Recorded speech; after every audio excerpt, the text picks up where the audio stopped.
नमस्कार मित्रों, आज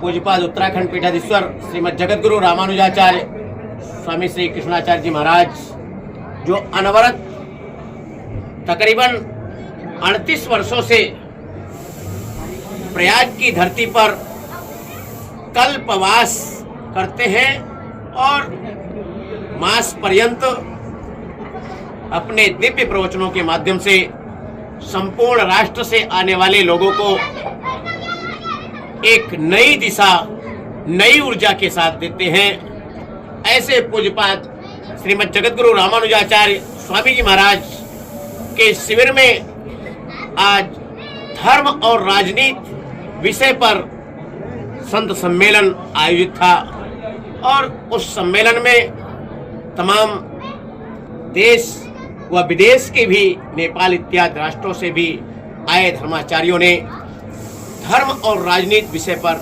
विभिन्न व्याख्यान दिए हैं और संकल्प पारित किया है। इसी दौरान पूज्यपाद स्वामी जी महाराज ने आज अपना उत्तराधिकारी युवराज पूज्यपाद स्वामी गोपालाचार्य जी को घोषित किया है। आइए जानते हैं स्वामी जी महाराज से।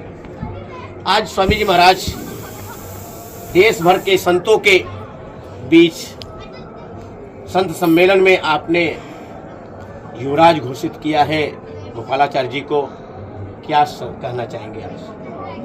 कृष्णाय वासुदेवाय हरे परमात्मने प्रणत क्लेश नाशाय गोविंदाय नमो नमः। ये भारतीय संस्कृति अनादि से रही है और यहाँ पर परंपरा रही है कि अपने बाद किसी को भी मनोनीत करके जाएं जो इस देश की रक्षा कर सके। हम संत महात्माओं में भी ये परंपरा है और हम लोग इस देश की संस्कृति के लिए किसी सुयोग्य व्यक्ति को इस पीठ पर रख करके समाज को जो है उपदेश देते हैं और उनसे दिलवाते हैं, जिससे कि भारतीय संस्कृति की परंपरा अक्षुण्ण बनी रहे। आज संत सम्मेलन का जो विषय था उससे क्या मंथन के बाद निकल करके निष्कर्ष आया?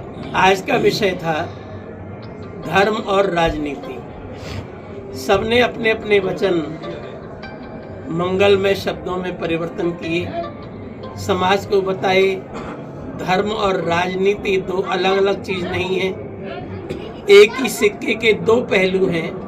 एक तरफ सिक्के पर मूर्ति बनी रहती है, दूसरी तरफ लिखा रहता है जितना रुपया हो, दोनों ही एक साथ रहते हैं। इसी तरह धर्म और राजनीति दोनों ही एक साथ रहेंगे तभी कामयाब होगा देश, उसके बिना कामयाब नहीं होगा। सिक्के पर यदि केवल मूर्ति बनी रहे और पीछे कुछ लिखा ना हो, कितने पैसे का सिक्का है तो किस काम का होगा? खाली सिक्का ही रहे और पीछे मूर्ति न रहे तो किस काम का होगा? धर्म और राजनीति दोनों ही गाड़ी के दो पहिए हैं समाज के, जो कि दोनों ही अति अनिवार्य हैं और एक साथ ही चलना चाहिए तभी है। पर इसके बारे में मैं थोड़े से अपने विचार भी अलग से रखना चाहता हूँ। विश्वामित्र की वो शक्ति है कि वो पूरी सृष्टि को बदल सकते हैं। उन्होंने नई सृष्टि प्रारंभ की थी ब्रह्मा से हट करके, वो शक्ति रखते हैं। पर विश्वामित्र ने जब देखा राक्षस बहुत बढ़ गए हैं तो अपने सक्रिय राष्ट्र के लिए, सेवा के लिए स्वयं न आकर के राम और लक्ष्मण को लाए और जो है दुष्टों का वध कराए और पूरे संसार की धर्म नीति राजनीति को उन्होंने मार्ग प्रस्तुत किया। तो हमारा सबसे पहला यही कहना है, जो देश के अच्छे लोग हैं, अच्छे बच्चे हैं, पढ़े लिखे हैं, आचरणवान हैं, उनको संत महात्मा आशीर्वाद दें और आगे लावें तो देश का भविष्य ज़्यादा अच्छा होगा।